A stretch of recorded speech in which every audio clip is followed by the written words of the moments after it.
Salut tout le monde, c'est le Captain, bienvenue sur cette chaîne.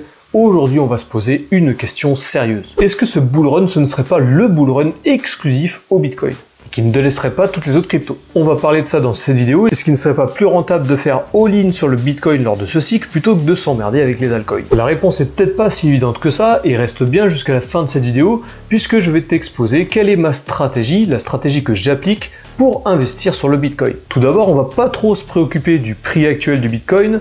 Il a déjà bien monté depuis le cycle dernier, ça on est tous au courant, mais on va garder une vision long terme sur le Bitcoin. De plus, on n'a toujours pas eu la fameuse montée parabolique sur ce cycle, que ce soit sur le Bitcoin ou même sur les autres crypto-monnaies. Donc même si le Bitcoin est haut, finalement, il est peut-être pas si haut que ça. Bref, du coup, c'est quand même légitime de se poser cette question, avec tout ce qui se passe en ce moment autour du Bitcoin, l'accumulation massive de la part des gros fonds d'investissement, les sociétés privées comme StrategyB, Metaplanet, etc., etc., les ETF avec BlackRock, on est déjà tous au courant. Du coup, il se trame vraiment quelque chose de particulier, de game changer autour du Bitcoin. Et c'est normal de se demander si faire du all-in sur le Bitcoin, c'est pas la meilleure solution. On va parler de tout ça dans cette vidéo, mais juste avant, si jamais c'est pas déjà le cas, pense à t'abonner, à cliquer sur la cloche, à mettre un petit pouce bleu, ça fait toujours plaisir. Tu peux aussi rejoindre mon canal Telegram, il est dans la description de cette vidéo. Tu installes Telegram sur ton téléphone, ton ordinateur, tu cliques sur le lien, ça rejoint directement le canal. Je partage beaucoup d'informations, d'actualités, bien avant qu'elles arrivent sur YouTube.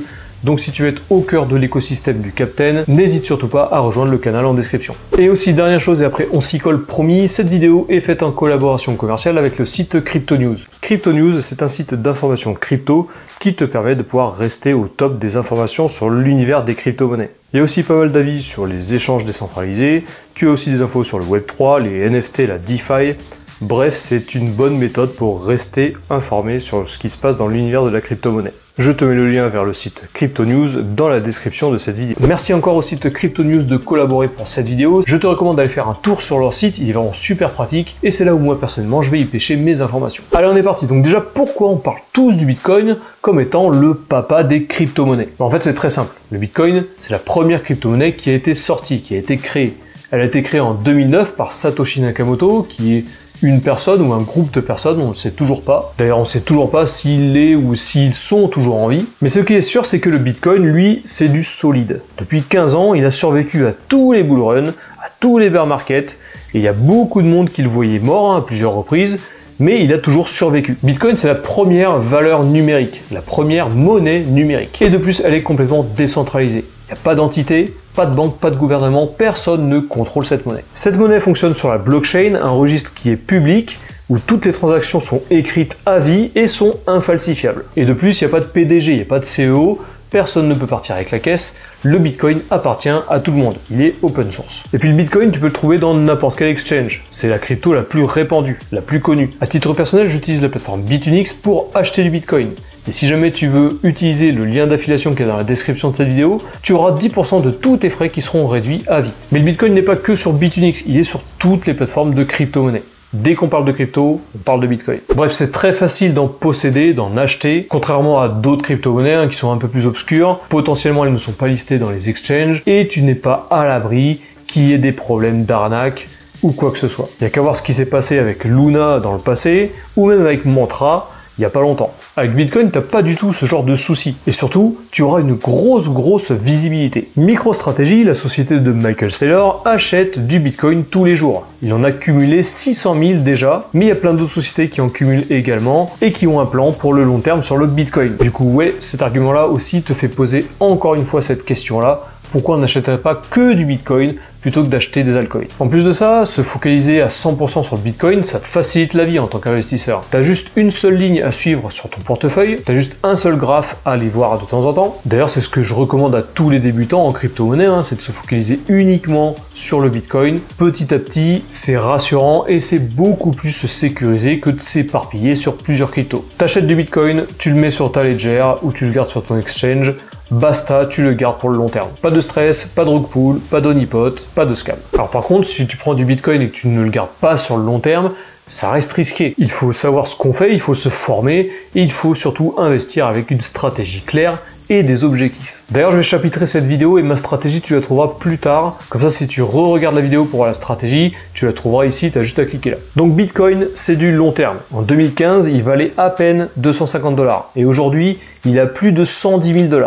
En 10 ans, ça fait une hausse de plus de 40 000%. Une hausse de plus de 40 000%, c'est du jamais vu en si peu de temps. Alors bien sûr, c'est pas linéaire, hein. Le Bitcoin, il fonctionne sous forme de cycles, des cycles de 4 ans, où tu as un bull run, où là, ça fait que monter. Ensuite, tu passes en bear market, où il y a une grosse correction qui est appliquée sur toutes les crypto-monnaies et également sur le Bitcoin. Et après, tu as une période de creux, où il faut logiquement recommencer à accumuler un peu de Bitcoin, un peu plus que d'habitude, avant d'avoir le prochain bull run. Mais du coup, c'est très séduisant hein, finalement de faire du full Bitcoin, mais par contre, ça a quand même pas mal de défauts. Et je vais essayer de t'expliquer quels sont ces défauts dans cette vidéo. Déjà, tu te coupes de pas mal d'altcoins. Tu as des altcoins qui sont très intéressantes. Les crypto-monnaies, c'est pas que le Bitcoin. Toutes les crypto-monnaies qui ne sont pas du Bitcoin, même si actuellement elles dorment profondément, je le conçois, elles ont un potentiel beaucoup plus explosif. Le meilleur exemple, c'est Solana en 2021. Il a fait x100. Et même aujourd'hui, quand on prend juste le Solana ou l'Ethereum, pour qu'ils atteignent leur dernière ATH, all-time high, le plus haut historique, tu peux déjà compter x2. Alors que le Bitcoin, lui, il est déjà à son ATH. Bitcoin, c'est un gros morceau. Il est solide. Il fonctionne maintenant depuis 15 ans. Certes, il est limité, mais il a jamais failli. Aujourd'hui, le Bitcoin te permet de pouvoir transférer des milliards de dollars, et ça sans aucun problème. Mais par contre, si tu cherches un x10 ou un x50, Bitcoin, déjà, tu peux l'oublier. Par contre, il est fortement recommandé d'en avoir une grosse ligne dans son portefeuille, justement pour cette stabilité et cette solidité. Mais je pense qu'il faut quand même se diversifier. Même si Bitcoin donne souvent la tendance, il y a des moments où il stagne, alors que d'autres altcoins s'envolent. On appelle ça les altcoin season. Par exemple, en 2021, plusieurs altcoins ont progressé de 200%, alors que le Bitcoin, lui, a progressé que de 20%. Bon, par contre, autre argument en faveur du Bitcoin cette fois-ci, tu n'es pas obligé de rester H24 sur les courbes ou H24 sur l'actualité du Bitcoin. Le Bitcoin ne mourra jamais. Tu achètes, tu hold et c'est good. Avec les altcoins, en plus de la volatilité qui est accrue par rapport au Bitcoin, t'as plein de scams, les rug pulls, les honeypots, etc. T'as même des projets qui vont mourir doucement. D'ailleurs, on dit que 90% de tous les projets qui sortent ne survivront pas plus d'un cycle. Et si tu regardes le top 100 crypto de chaque cycle, très peu sont encore debout aujourd'hui. Bitcoin, lui, il est toujours là. Toujours debout, toujours en tête de peloton, et ça, c'est clairement un argument de poids. Alors maintenant, je vais te parler de ma stratégie d'investissement sur le Bitcoin. Tu vas voir, elle est très simple, et j'en parle beaucoup sur cette chaîne, mais ça vaut le coup à chaque fois de la rabâcher, puisqu'on a tendance à l'oublier. J'utilise la stratégie du DCA, Dollar Cost Averaging, avec une petite variante, tu le verras un petit peu plus tard dans la vidéo. Pour moi, c'est la meilleure stratégie d'investissement. C'est celle que je recommande à tous les débutants, et même à tous ceux qui veulent se faire un matelas en Bitcoin. Le principe est simple, tu investis un montant fixe à intervalles réguliers, peu importe le prix du Bitcoin. Par exemple, tu achètes 100 € de Bitcoin par mois, le premier de chaque mois. Ça te permet de faire une épargne progressive et en plus de ça, de lisser ton prix d'entrée. Et du coup, ce que je rajoute moi un petit peu dans cette stratégie, c'est une augmentation d'allocation en fonction du prix du Bitcoin, une augmentation ou une diminution. Lorsque le prix du Bitcoin baisse fortement, dans ce cas-là, moi, j'augmente mon allocation mensuelle sur mon DCA sur le Bitcoin. A contrario, lorsqu'on a un bull run et que les prix explosent, je vais diminuer plutôt mon allocation de 100 € à 50 €. Donc en gros, quand les prix sont au plus bas entre guillemets, j'aurai une allocation de 150 € par mois. Et si on est en plein bull run et que ça explose, plutôt 50 € par mois. Bref, tu peux aussi faire des achats additionnels lors des grosses corrections. Si jamais le Bitcoin corrige de 30, 40, voire 50%, dans ce cas-là, ça vaut le coup de faire des one-off où tu achètes un peu plus bas. Perso, c'est cette stratégie-là que j'applique sur le Bitcoin. Là, je te parle que du Bitcoin, parce que je fais ça sur le long terme. Pour les altcoins, tu fais plus ou moins la même chose, mais il faut toujours être au courant des informations, des news, de ce qui se passe autour de chacun des écosystèmes. C'est un petit peu plus compliqué. Donc dis-moi si toi, tu utilises cette stratégie pour le Bitcoin. Et si jamais elle est un petit peu différente, mets-le moi dans les commentaires, ça m'intéresse de voir la stratégie de chacun. Bon du coup, full Bitcoin ou pas full Bitcoin? Finalement cette décision, elle est très perso. Ça va dépendre de beaucoup de choses. Si jamais tu es débutant, dans ce cas-là, c'est la meilleure option. Ça va te permettre de mettre un pied dans le bain sans trop prendre de risques et tu pourras en parallèle te former sur d'autres projets, comprendre comment tout l'écosystème crypto s'articule, petit à petit, etc., etc. Par contre, si tu es déjà pas mal ancré dans l'écosystème, tu dois déjà savoir comment prendre tes propres précautions pour pouvoir investir dans des altcoins et te diversifier. Dans tous les cas, ce qui est très important, c'est que si jamais tu investis dans les altcoins, il ne faut surtout pas oublier à prendre des profits de manière très régulière. Et potentiellement aussi changer d'altcoin, si jamais une altcoin a explosé, ça vaut le coup de se positionner sur d'autres projets pour pouvoir essayer de surfer un petit peu sur les narratives ou sur les hypes. Je te rappelle, beaucoup de projets meurent doucement et 90% de tous les projets qui sortent ne survivent pas plus d'un cycle. Mais ça du coup, ça va nécessiter beaucoup plus d'engagement personnel. Si tu veux faire de l'investissement passif et y passer un minimum de temps,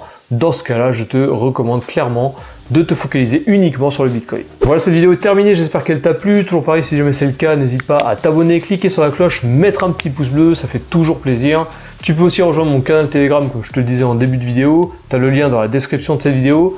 Et je te rappelle également que cette vidéo est faite en collaboration avec le site Crypto News. N'hésite surtout pas à rendre visite à ce site. Le lien est dans la description. C'était le Captain, on se retrouve bientôt dans une prochaine vidéo. D'ici là, porte-toi bien, fais attention à tes allocations, à tes économies, tes wallets. Et je te dis à la prochaine.